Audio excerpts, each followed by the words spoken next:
This is what we need in any proposed kind of approach to help us understand Islam and implement it in our lives. It should lead ultimately to self-awareness.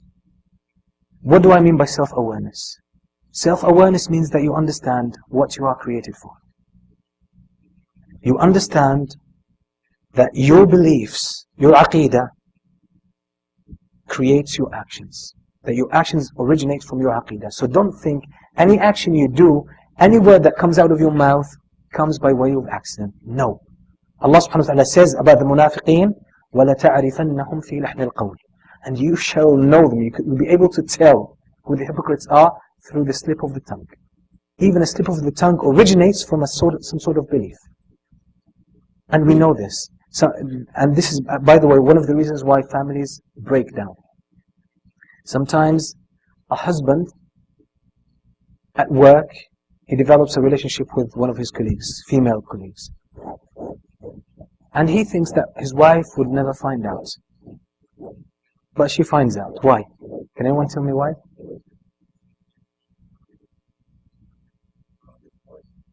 His voice. Feelings. How can she tell? So he changes. He changes. What brought about this change? His heart. Something changed inside him. And ultimately, anything changes inside has to do with belief. So she can straight away tell. Don't think that your actions are separated from what you believe in, from your opinion. Don't think any action you do has nothing to do with what's in your heart. It's all related, yes.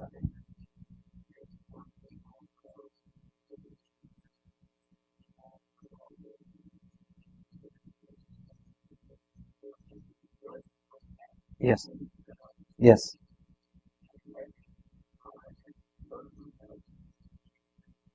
This is what I've been saying for an hour. Jazakallah khair. That's exactly what I've been saying. And this is the problem that we have to treat. And I'm telling you, the reason why we have mixed beliefs inside us. We haven't reached at least the level of Iman and Wajib. The Prophet ﷺ said, he talks about the hearts, and he said, one type of the hearts, قَلْبٌ تَمُدُّهُ مَادَّةُ إِيمَانٍ وَقَلْبٌ تَمُدُّهُ مَادَّةُ كُفْرٍ. A heart that has some elements of Iman and elements of Kufr. And ultimately, he's going to arrive at one, either Iman or Kufr. So don't think that we have pure Iman inside us. The reason why we don't act upon this Iman, it has become obsolete in our hearts. We put it aside. It's become a bit stagnant. And what we need is actually to bring that to life again.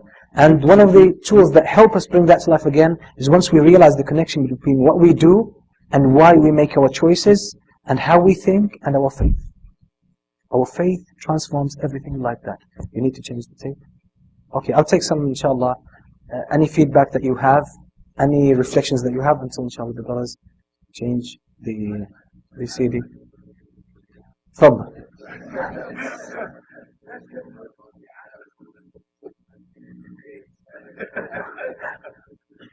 Jazakallah khairan. Okay. In Egypt, that was the solution. That was the proposed solution. So they killed Anwar Sadat. Jazakallah khair. It doesn't change anything. Trouble.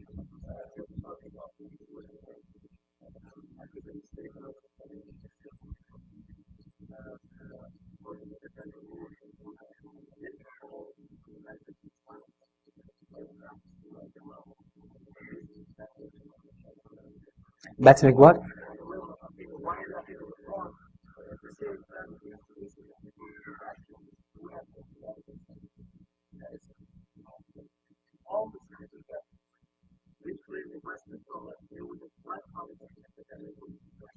Okay.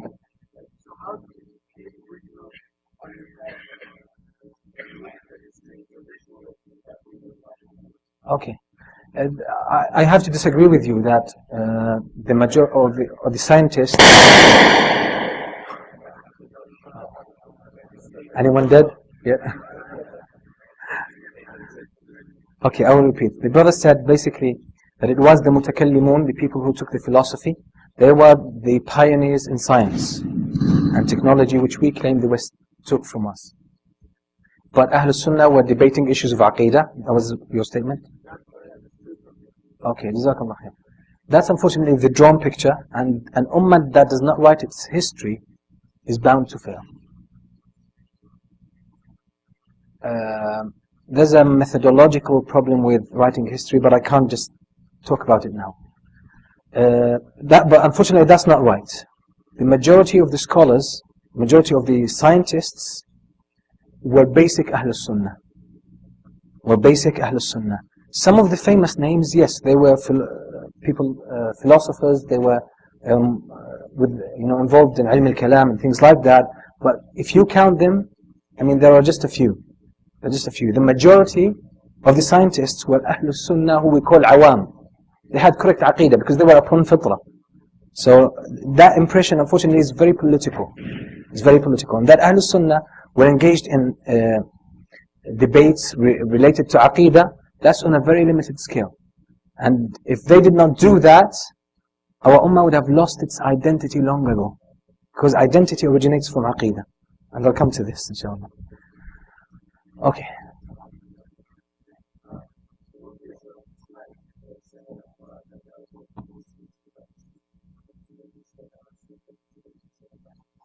Yes. Okay. Yes, I didn't dwell on that for long. Basically, what I meant by business, yes, I will repeat the question, inshallah. Bismillah.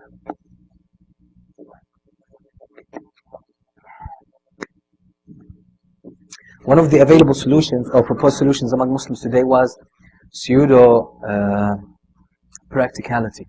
I mentioned NLP and I mentioned business. What I meant by business is, these courses that about management and about leadership and about time management and about optimal performance. It's a bit related to NLP and coaching as well. As I said, there's no problem originally with these because they are just normal sciences. Whatever you can benefit from that, fine. But as long as you don't call that this is Islam, you don't say this is Islam, or try to just apply some hadith and say this is Islam.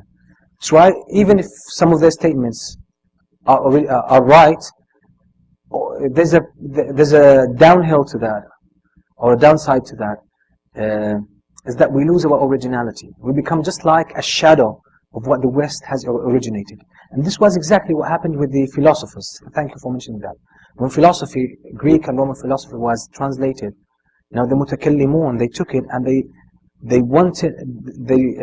they distilled from it a new approach to Islam. And they said that's the only approach. Anything, there's a bit, Imam Shatibi in Al-Muwafaq, in Al-I'tisam, has a very beautiful statement in volume 1. He says, every person involved in bid'ah, he becomes adamant and exclusivist about his bid'ah. That's a general rule with bid'ah. Because any group that holds on to bid'ah, it becomes the center of their deen. The wala and bara is based on that. You will notice that with every group. So, with these people who once they say NLP, that's Islam, if you don't agree with, or you disagree with them with any of these aspects, it becomes a matter of wala and bara. That's one of the downsides of it.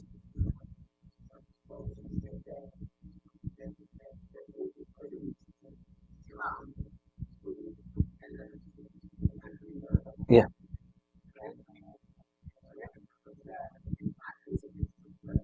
Okay.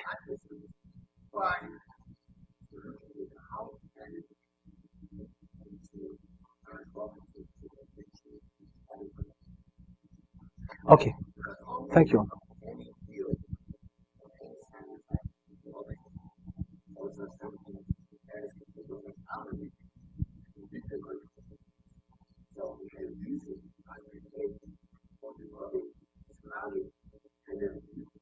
If we can do that in a controlled environment, no problem. This is what I said.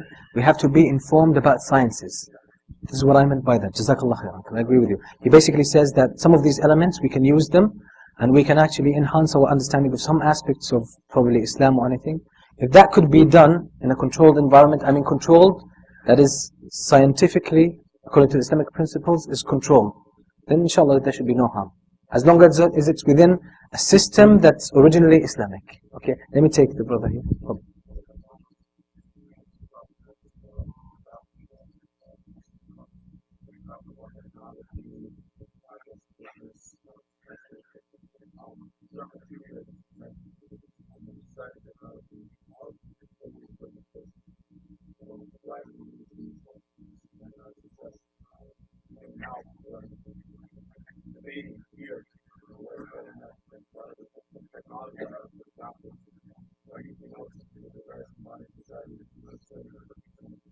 Yes.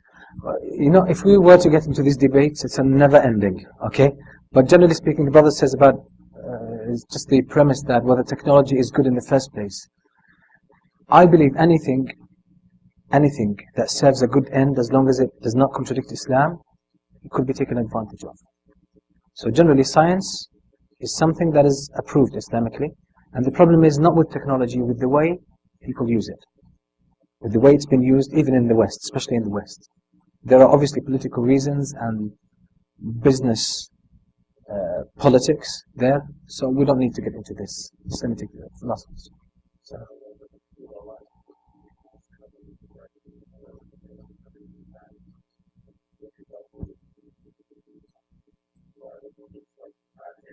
Yes, definitely. Definitely. Yes. It's the same thing. Okay, uncle, if someone doesn't speak Arabic, okay, and give him the Quran, give him the Sunnah, and that's what the Prophet ﷺ had, go ahead with it. You need Arabic language. Yes? You need to understand the Arabic language. People now study Nahu, Arabic grammar. Now at the time of the Prophet ﷺ, there was no Nahu. Now in order to become a mujtahid, you have to understand the rules of Nahu, grammar. But it was not at the time of the Prophet ﷺ. So why do we need it to become a scholar? These are called al-masalih al-mursala. Okay? Imam Ibn Taymiyyah says in his book, كلما ابتعد العهد بالناس عن عهد النبوة وقعوا في طامات. You know, the further away we are from the time of the Prophet ﷺ, the more complicated things will be. So these are just tools to get us, you know, if you think about Islamic disciplines like usul al-fiqh and nahu, usul al-hadith, what are they? They are a means to get us in the same state as the companions. Because the companions had good understanding, most of them full understanding of usul al-fiqh. It was subtle, they didn't need to express it in that way. The same with nahu, the same with anything. I'll come back to you, but okay. Inshallah, we'll have more time for questions. Okay, it has to, some of the, and I've gathered these from books of Islamic Muslim scholars.